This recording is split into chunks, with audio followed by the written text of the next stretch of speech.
Combi boiler review. My name's Alan Hart, and in today's video we've got a Viessmann 100, a Viessmann Vitodens 100 combi boiler, and we've also got a Viessmann Vitodens 050 combi boiler. This is the new model of both boilers, so I'm going to run through both of these boilers, have a look at what is different between the boilers, and also give you my opinion on the boilers. I'd like to thank Heatable. Heatable has provided these boilers for us today, so I can do this video. If you've got any questions, please put me comments below. Also, if you've got an opinion on which boiler is best, please put your comments below for that. And if you think another brand of boiler is better, then put some comments below and let us know. If you can put a thumbs up on the video, I'd really appreciate that. And without further ado, let's get into these boilers.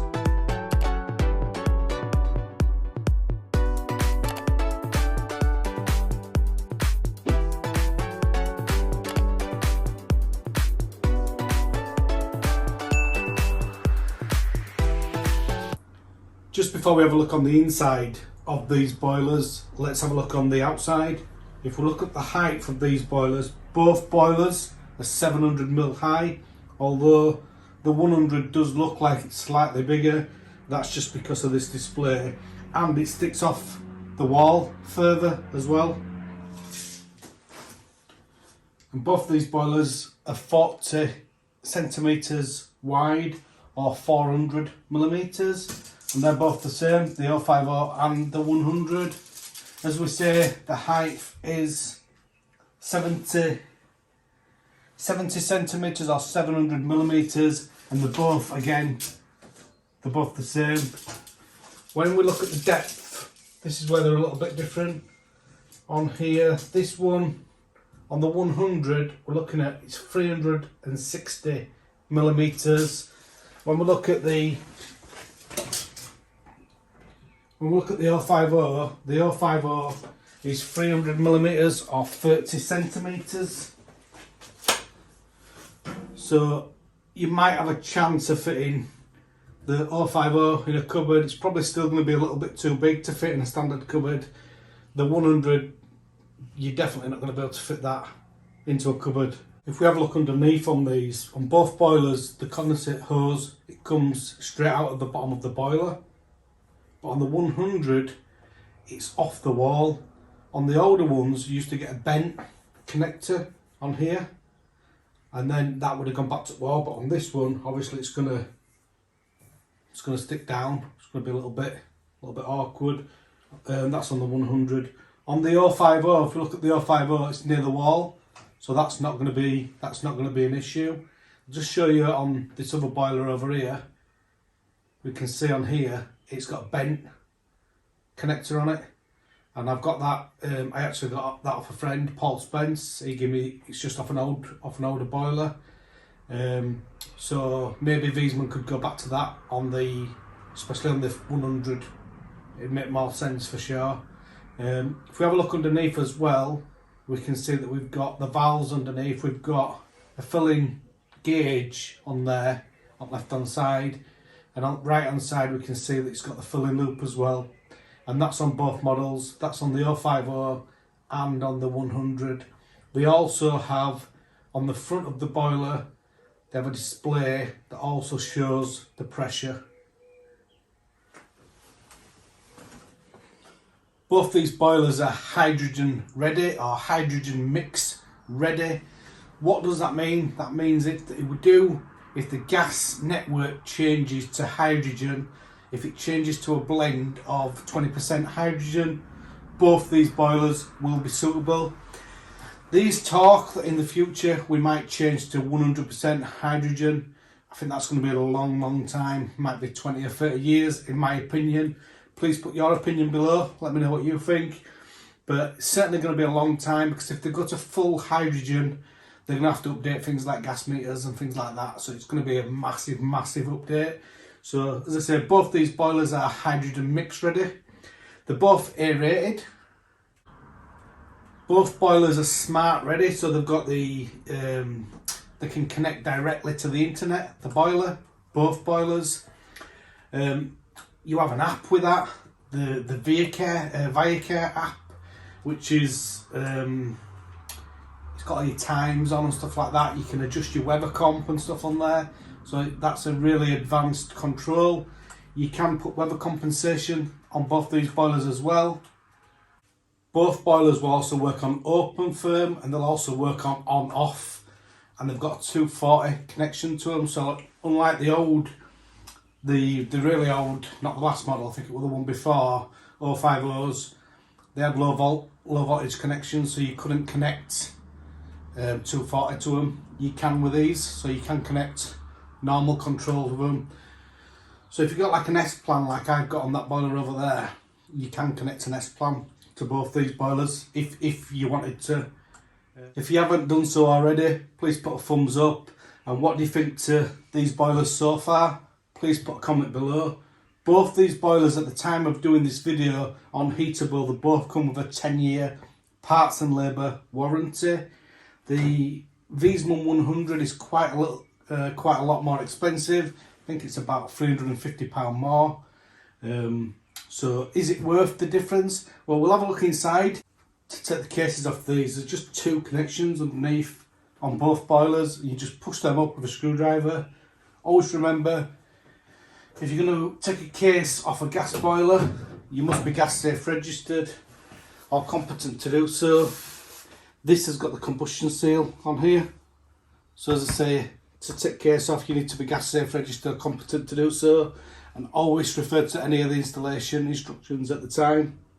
On the 100 boiler, we've got a foam on the inside of it. If we have a look on the 050,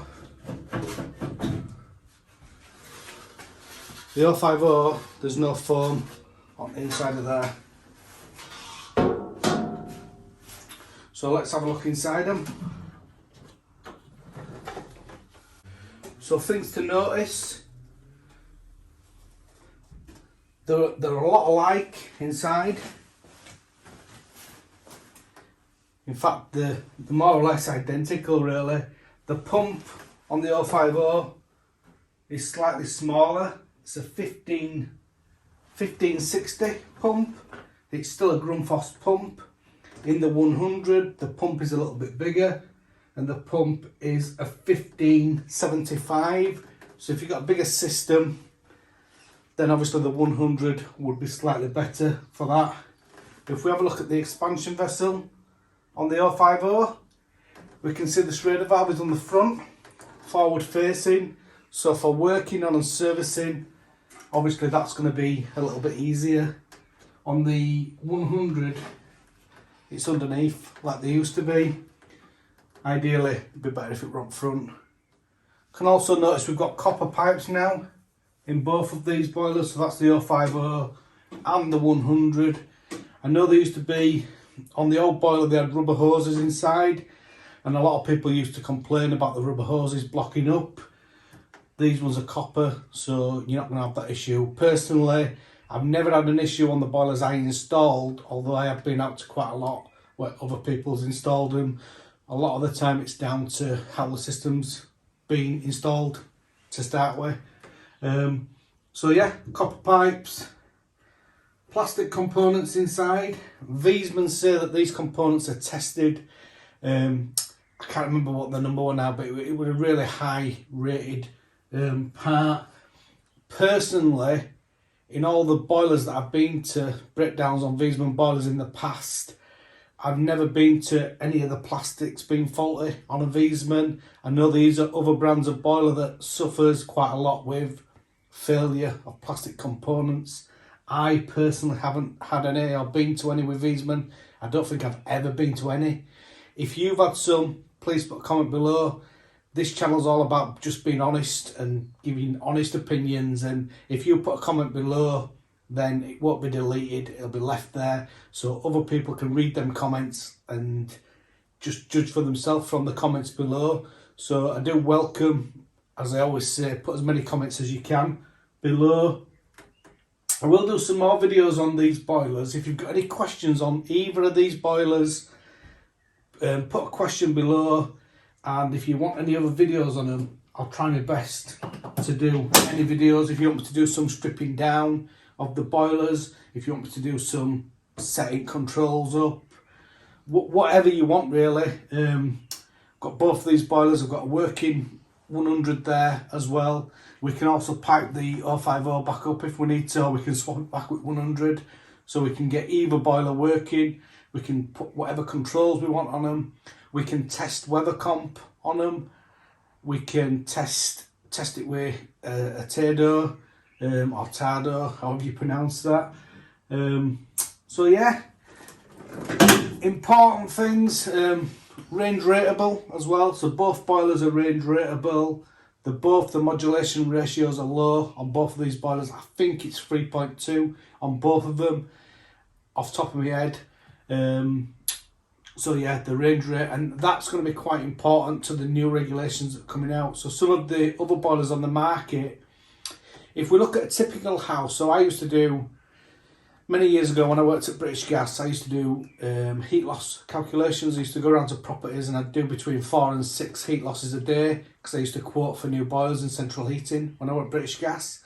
And often you found that a house needed between 7 to 10 kilowatts for its heating load, about maximum really. If you got to a really big house, then you might go up a little bit. But with these boilers, you can range rate them.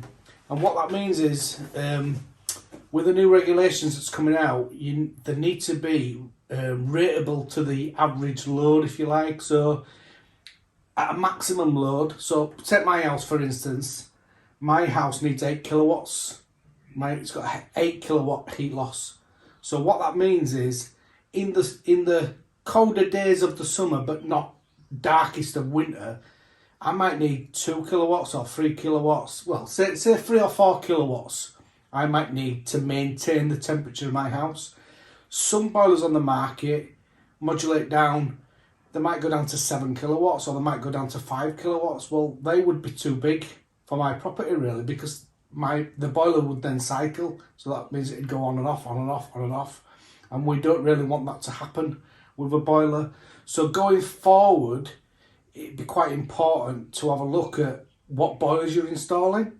So I won't mention any brands on here, but some of the common boilers that we've been installing for years, they don't modulate down enough. So maybe the manufacturers might look into that and they might do something about that. But both these boilers, they do modulate down quite low. And also the 200, we haven't looked at a 200 here, but a 200 goes down even lower. But a 200 again is much more expensive again. So what do I like about them? What don't I like about them?